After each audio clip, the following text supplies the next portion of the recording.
గత ప్రభుత్వ పాలనంతా అవినీతి అక్రమాలతో రాష్ట్రం ఎంతో అప్పులు పాలైందని, రైతులకు 1600 కోట్లు బకాయిలు పెట్టి రైతులను మోసం చేశారని, పేద ప్రజలకు ఇచ్చే రేషన్తో సహా అంతా అవినీతి పాలనే అని నాదెండ్ల మనోహర్ ఆరోపించారు. అయితే రాష్ట్రంలో కూటమి ప్రభుత్వం ఏర్పడడంతో ప్రజలకు పెద్ద పండుగ వాతావరణం నెలకొంది అని, డిప్యూటీ సీఎం సహకారంతో 1000 కోట్లు రైతులకు ఇచ్చామని తెలిపారు. ఇకపై రేషన్లో కందిపప్పు, బియ్యం తక్కువ ధరకే అందిస్తామని మంత్రి నాదెండ్ల మనోహర్ హామీ ఇచ్చారు.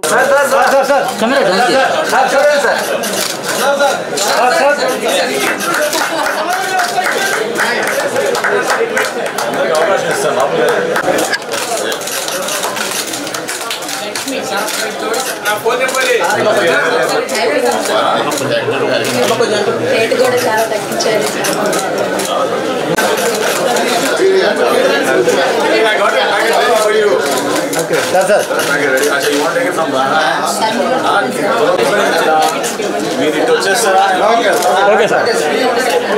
అండి ఈరోజు రాష్ట్ర వ్యాప్తంగా వినియోగదారులకి సామాన్య ప్రజలకి ఒక పండుగ.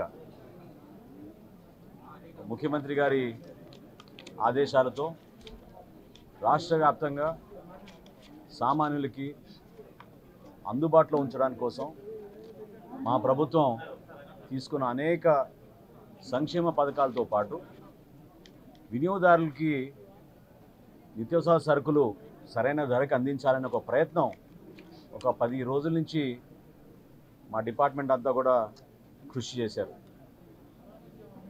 అనేక ప్రాంతాల్లో రైతుల గురించి మేము కలిసినప్పుడు, వాళ్ళ సమస్యలు మేము అర్థం చేసుకున్నప్పుడు ఉప ముఖ్యమంత్రి గారు పవన్ కళ్యాణ్ గారు కాకినాడలో కూడా మేము రైతులకి ధాన్యం కొనుగోలు విషయంలో అన్యాయం జరుగుతున్న దానిపైన ఆ రోజు కూడా మేము పోరాటాలు చేసాం. గిట్టుబాటు ధర, కనీస మద్దతు ధర అనే 2 అంశాలపైన రైతుకి ఎక్కడ అన్యాయం జరగకూడదని చెప్పి మా శాఖ నుంచి మేము గత ప్రభుత్వం సుమారు 36,000 కోట్ల రూపాయలు కార్పొరేషన్ ద్వారా రుణాలు తీసుకుని 1650 కోట్లు బకాయిలు రైతులకి చెల్లించకుండా వెళ్ళిపోయింది. అయినా కానీ ఇంత క్లిష్ట పరిస్థితుల్లో, ఆర్థిక ఇబ్బందుల్లో గౌరవ ముఖ్యమంత్రి గారి చొరవతోటి, ఉప ముఖ్యమంత్రి గారు చూపించిన చొరవతోటి 1000 కోట్ల రూపాయలు తక్షణమే ఆర్థిక సాయం ఏదైతే రైతులు మేము చెల్లించాలో 1600 కోట్ల నుంచి 1000 కోట్ల రూపాయలు మేము ఆల్రెడీ చెల్లించాం. ఇంకొక 600 కోట్ల రూపాయలు త్వరలోనే చెల్లించాల్సిన అవసరం ఉంది, అది కూడా చెల్లిస్తాం. అందులో భాగంగా ఒక సమీక్షా సమావేశంలో ముఖ్యమంత్రి గారు ధరల గురించి ఒక స్థిరీకరణ తీసుకురావాలనే ఆలోచన వచ్చినప్పుడు అధికారులు మీ అందరం కూడా రాష్ట్ర వ్యాప్తంగా ఉన్న రైస్ మిల్లర్స్ని, హోల్సేలర్స్ని, రీటైలర్స్ని, సప్లయర్స్ అందరిని కూడా ఆహ్వానించి ప్రజలు ఎదుర్కొంటున్న సమస్యలపైన స్పందించాల్సిన బాధ్యత సమాజంలో మీకు ఉంటుంది. ఇది ఒక కుటుంబ సమస్యగా మీరు కూడా భావించాలి. ఎందుకంటే ప్రతిరోజు ధరలు విపరీతంగా పెరిగిపోతున్నాయి. కందిపప్పు 181 రూపాయలు కిలోకి అమ్ముతున్నారు మార్కెట్లో. సామాన్యులు పాపం చాలా ఇబ్బంది పడుతున్నారు.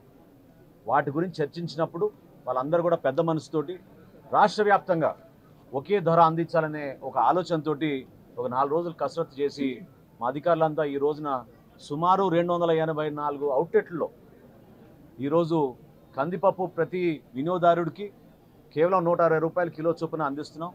అదేవిధంగా సూపర్ ఫైన్ రైస్ క్వాలిటీ 49 రూపాయలు కోటి, 48 రూపాయలు కోటి ఆ రైస్ కూడా ప్రతి ఒక్కరికి అందుబాటులో ఉంచేటట్టు రోజుకి 391 క్వింటాళ్ళు, మెట్రిక్ టన్నులు దాదాపు మాకు ఉన్న స్టాక్ని మేము బేస్ చేసుకుని రాష్ట్ర వ్యాప్తంగా ఈ రోజున 125 క్వింటాళ్ళ కందిపప్పు ప్రతిరోజు అందుబాటులో ఉంచేటట్టు మేము ఒక నిర్ణయం తీసుకుని వినియోగదారులకు అందిస్తున్నాం.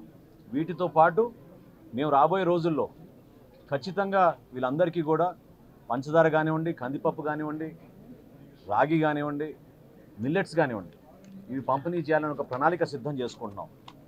మనస్ఫూర్తిగా ఈ పండగ వాతావరణంలో ప్రతి ఒక్కరు పాల్గొనాలని గౌరవ శాసనసభ్యులు ఈరోజు ఏ విధంగా ప్రసాద్ గారు వచ్చి ఈ కార్యక్రమాల్లో పాల్గొన్నారు, జిల్లా యంత్రాంగం అంతా కలిసి వచ్చిందో, కలెక్టర్ గారికి, వాళ్ళ సిబ్బంది అందరినీ, జిల్లా యంత్రాంగానికి మనస్ఫూర్తిగా నేను ధన్యవాదాలు తెలుపుకుంటున్నాను. ఈ కార్యక్రమాల్లో పాల్గొనాల్సిన బాధ్యత మనకు ఎందుకు ఉందంటే, రైతు బజారుల్లో ఈ పంపిణీ చేస్తున్నప్పుడు మనందరం కూడా ప్రజాప్రతినిధులుగా ప్రజలకి అర్థమయ్యే విధంగా, తెలిసే విధంగా అందరూ కూడా ఈ సౌకర్యాన్ని ఉపయోగించుకునే విధంగా ముందుకు రావాలి. సో ఈ కార్యక్రమాల్లో పాల్గొని విజయవంతం చేసినందుకు, మమ్మల్ని ఆహ్వానించినందుకు పెద్దలు గద్దె రామ్మోహన్ గారికి, అదేవిధంగా ఇక్కడ ఉన్న పార్టీ నాయకులందరికీ కూడా మనస్ఫూర్తిగా నేను ధన్యవాదాలు తెలుపుకుంటున్నాను. భవిష్యత్తులో మేము చేయబోయే కార్యక్రమాల్లో రైతుకి ఖచ్చితంగా న్యాయం జరుగుతుంది, వినియోగదారుడికి కూడా అదేవిధంగా సరైన ధరల్లో నాణ్యమైన సరఫరా చేసే విధంగా సరుకులన్నీ కూడా మేము అందిస్తాం. దీంతో పాటు మేము రాష్ట్ర వ్యాప్తంగా ఎక్కడ కూడా పొరపాటు జరగకుండా మా పబ్లిక్ డిస్ట్రిబ్యూషన్ సిస్టంలో సామాన్యులకి అందించాల్సిన రైస్ని ఎక్కడ కూడా పొరపాటు జరగకుండా, అవకతవకలు జరగకుండా అందించే బాధ్యత కూడా మేము తీసుకుని అన్ని ప్రాంతాల్లో మేము దాడులు చేసుకుంటూ ఎక్కడ కూడా పొరపాటు లేకుండా మిల్లర్స్ అందరినీ కూడా సహకరించమని నేను కోరడం జరిగింది. దానికి వాళ్ళు మనస్ఫూర్తిగా ముందుకు వచ్చారు.